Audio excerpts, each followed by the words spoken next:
اعوذ باللہ من الشیطان الرجیم، بسم اللہ الرحمن الرحیم۔ آج میں مولانا سید ابوالعلا مودودی رحمۃ اللہ علیہ کے حوالے سے آپ کے سامنے مختصر گفتگو کروں گا کہ وہ کیا بنیادی خصوصیات تھیں سیدی میں کہ جس کی بنیاد پر اللہ نے ان کے کام کو اور ان کے نام کو اتنی برکت نصیب فرمائی۔ سب سے پہلی چیز، مولانا ایک فوکسڈ انسان تھے۔ جو آدمی فوکسڈ ہوتا ہے اپنے کام کے حوالے سے، اس میں کلیئرٹی، کنوکشن، کمٹمنٹ اور کانفیڈنس، یہ ساری چیزیں بلٹ ان ہیں اس خصوصیت میں کہ ایک آدمی فوکسڈ ہے۔ وہ دائیں بائیں نہیں دیکھتا، وہ اپنے زمانے کی ڈسٹریکشنز کو بھی سمجھتا ہے اور اس کو پتا ہے کہ اس کے پاس ایک لمیٹڈ وقت ہے، اس میں اسے کام کرنا ہے۔ تو فوکس ایک پہلی خصوصیت تھی مولانا مودودی رحمۃ اللہ علیہ کی۔ دوسری خصوصیت بے خوفی، کہ وہ لوگ کہ جو اللہ رب العالمین کو اپنا رب مان لیتے ہیں، ایاک نعبد و ایاک نستعین، اور جو یہ بات کہتے ہیں کہ ان اللہ علی کل شیء قدیر، تو پھر وہ دنیا کے تمام خوف ان سے اپنے آپ کو آزاد کر لیتے ہیں۔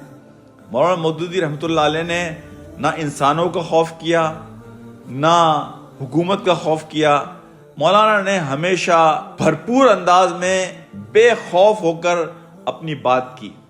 اور یہی وجہ ہے کہ مولانا کی بعض تصانیف خلافت و ملوکیت کو آپ دیکھیں تو بڑی جرت چاہیے اس طرح کی کتاب لکھنے کے لیے، لیکن مولانا نے ہمیشہ بھرپور جرت کا مظاہرہ کیا، اور کوئی بھی مخالفت ہوئی، چاہے وہ 1963 کا جلسہ ہو جماعت کا جس پر گولیاں چلیں، لیکن مولانا مودودی نے ہمیشہ عزیمت کا راستہ اختیار کیا اور ہمیشہ بے خوف قیادت کی ایک عملی مثال اپنے کارکنوں کے لیے پیش کی۔ تیسری بڑی خصوصیت مولانا مودودی رحمۃ اللہ علیہ کی یہ تھی، معاشرہ ہو، زمانہ ہو، اس کے چیلنجز ہوں، اس کی نفس پر آپ کا ہاتھ تھا۔ وہ لوگ کامیاب ہوتے ہیں کہ جو اپنے ارد گرد کے حالات کو سمجھتے ہیں۔ حالات کو سمجھنا، معاشرے پر اور اس کے چیلنجز پر کی نفس پر آپ کا ہاتھ ہونا، یہ ایک کامیاب لیڈرشپ کی بڑی بنیادی ضرورت ہے۔ چوتھی چیز جو مولانا مودودی رحمۃ اللہ علیہ کی ہم دیکھیں گے وہ دور اندیشی ہے، کہ آپ نہ صرف یہ کہ اپنے زمانے کو مخاطب کرتے ہیں بلکہ آئندہ آنے والے زمانوں میں جو امیدیں نظر آتی ہیں ان کو بھی مخاطب کرتے ہیں۔ تو مولانا مودودی رحمۃ اللہ علیہ کے مخاطب صرف انہی کے زمانے کے لوگ نہیں تھے، بلکہ دور اندیش، فار سائٹڈ لوگ وہ ہوتے ہیں کہ جو ہو سکتا ہے کہ آج بہت سارے لوگوں کی بات ہماری سمجھ میں نہ آئے،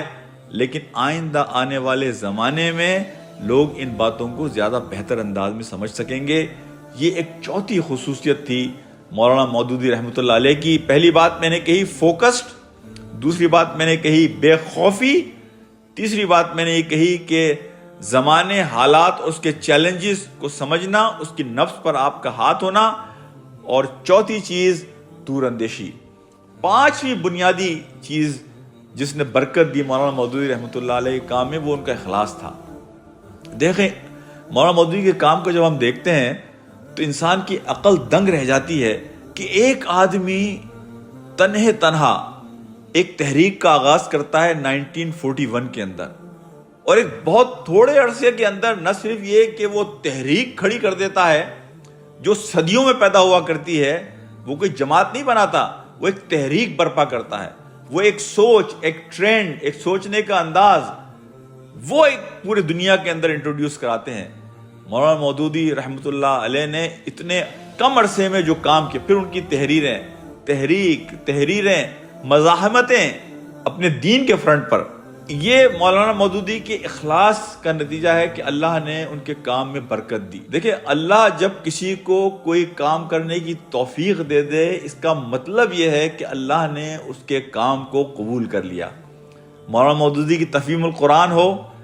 کہ جو ایک عام انسانوں کے لیے، ایک عام مسلمان کے لیے آپ نے لکھی،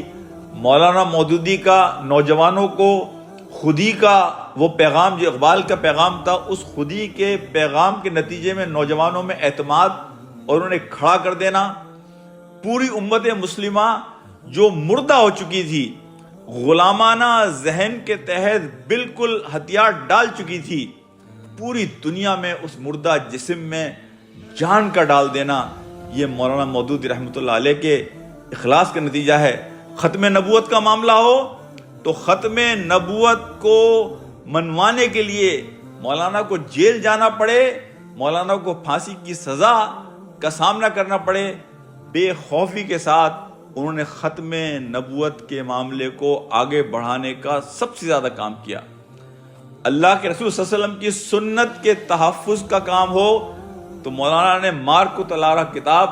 سنت کی آئینی حیثیت لکھ کر پرویزیوں کے اپنے زمانے کے منکرین حدیث کا مقابلہ کیا اور بھرپور مقابلہ کیا